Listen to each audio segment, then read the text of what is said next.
Alam mo kung ano yung pinakamasayang gawin kapag mag-isa ka lang? Siyempre, alam mo na yun.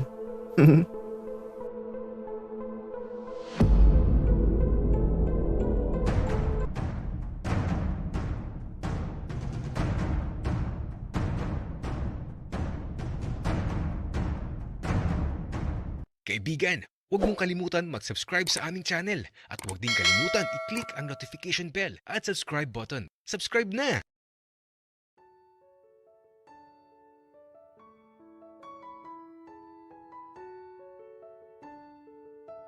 Sa pagsapit ng gabi, ewan ko ba, pero habang nakahiga ako sa kama ko, naghihintay lang ako na i-accept ni Kuya William yung friend request ko.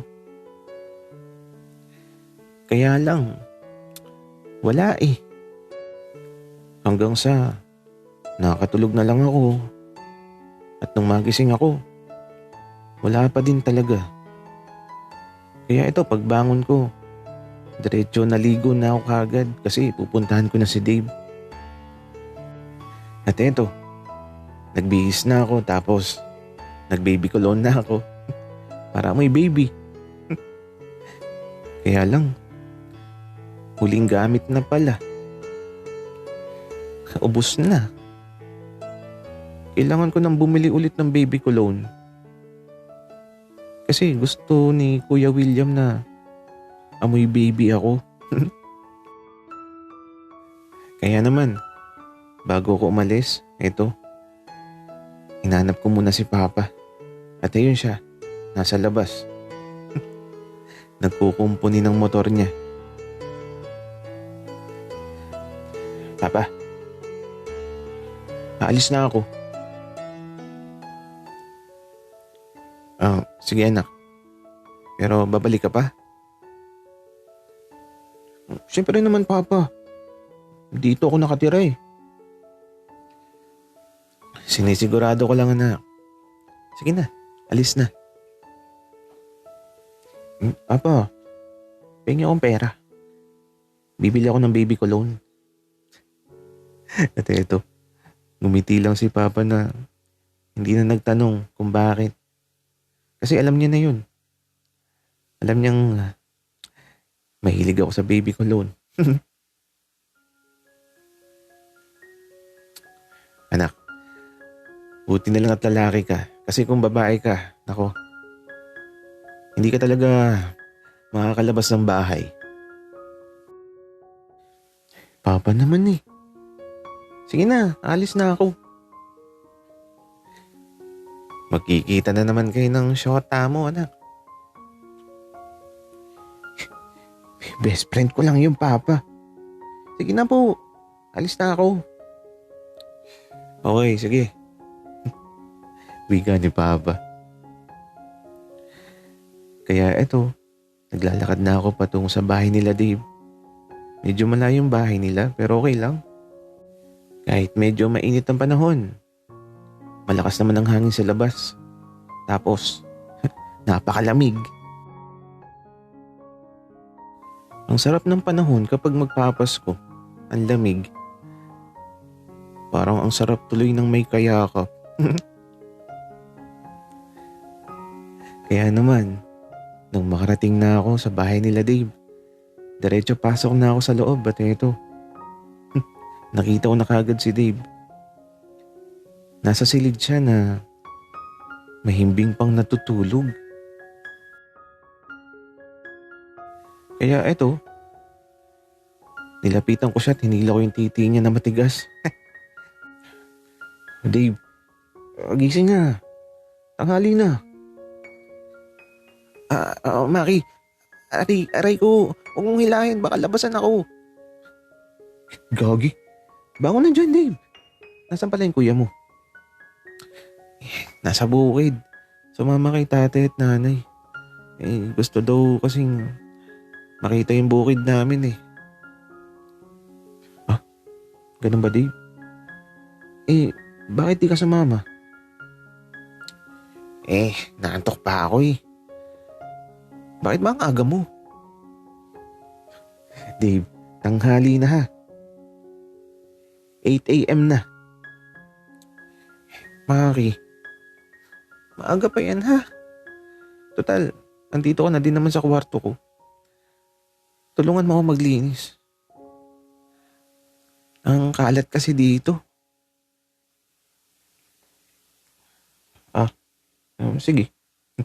Wika ako naman. Kaya ito, alam ko naman ang dapat gawin. Kaya ito, nagsimula na ako maglinis. At aba si Dave yun, nakahiga pa. Nagkakamot pa ng itlog niya. Sa dami ng dala ng Kuya William niya, halos mapuno ng maleta yung kwarto ni Dave. Tapos ito, may napansin ako. Doon kasi sa lalagyan ng maduming damit ni Dave, nakita ko yung damit na isinuot ng kuya niya. Nakatitig lang ako doon tapos ito, nilapitan ko. Nakatitig nga lang ako doon sa mga damit. Tapos ewan ko ba kung bakit kinakabahan ako. Tapos ito, hindi ko alam kung bakit di ko napigilan ang sarili ko. Kinuha ko yung damit, tapos ito, inamoy ko. Gagi ang bango. Naamoy ko yung pabango na ibinigay niya sa akin. Uy, Maki. Anong ginagawa mo? Wala Dave. Wika ako. Buti na lang at nakatalikod ako. Tapos may napansin akong brief. At alam kong hindi yung kay Dave. Maki, ano bang pinagmamasdan mo dyan? Wala naman Dave. Wika ko tapos ito, ibinalik ko na yung damit. At ito, nagwalis na ako sa kwarto. Ang gaspang ng sahig eh. Maki, maliligo lang ako saglit. Tapos tara sa bukid, sundan natin sila kuya. Sige, maligo ka na Dave. Wika ako naman. Tapos ito, pagpasok ni Dave sa banyo, ako naman, nagwawalis lang dito sa kwarto. Tapos, ewan ko ba, kasi naman, lumapit ulit ako dun sa maruming damit ni Kuya William. Tapos ito, kinakabahan na naman ako. Ewan ko ba, basta kinuha ko yung brief tapos inamoy ko. At ito, hindi ko maipaliwanag yung naamoy ko, basta mabango siya na amoy na hindi ko maipaliwanag, basta mabango yung brief. Kaya lang, para akong natauhan bigla. Kasi naman, bakit ko ba inaamoy ang brief ni Kuya William? Gagi. Ano ba tong ginagawa ko? Kaya ito, nagtungo sa kusina at naghilamos ako. Gagi talaga. Ayoko na ulitin yun. Bakit ko ba ginawa yun? Kaya ito, andito lang muna ako sa kusina. Ayoko na munang pumasok sa kwarto. Kasi, ewan ko ba, parang gusto kong iuwi yung brief na yun. Pero teka lang, naguguluhan na ako sa nararamdaman ko.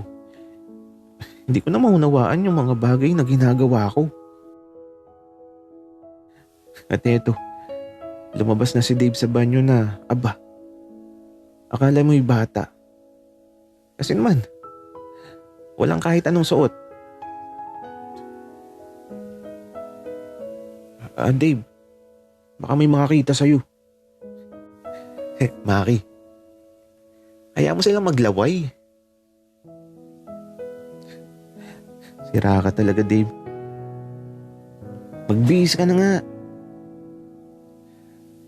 At ayun, nagbibihis na siya. Baliwala sa akin na makitang ganun si Dave. Normal na lang. Kasi bata pa lang kami eh. Lagi na kaming naliligo sa sapa na walang saplot. Kaya sanay na akong makita yung kampana ni Dave. Uy, malaki yun. Pero secret lang. Maki, tulungan mo ako.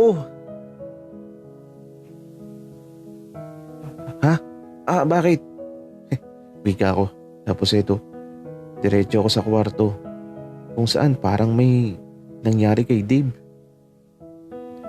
Paglapit ko, gagi. Kung sa akin nangyari yung ganito, naku. Baka mapasigaw ako.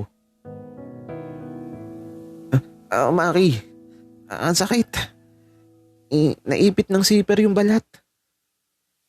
Teka lang Dave. Tiisin mo. Wika ako. Ay naku si Dave. Natatawa tuloy ako. Naipit ng zipper yung balat eh. Naranasan nyo na din ba yun? Kaya ito, binigla ko yung bukas ng zipper niya. Ayan kasi. Bakit ba kasi ayaw mo mag-brief, Dave? Naipit tuloy ang balat ng titi mo. Maki, ano ka ba? Di ba nga nasisikipan ako? Alam mo namang malaki to. Kaya masikip sa pakiramdam kapag nakabrief. Natatawa na lang talaga ako. Habang ito, pinagmamasdan namin yung naipit na balat. Gagi talaga. Ayaw kasi mag-brief.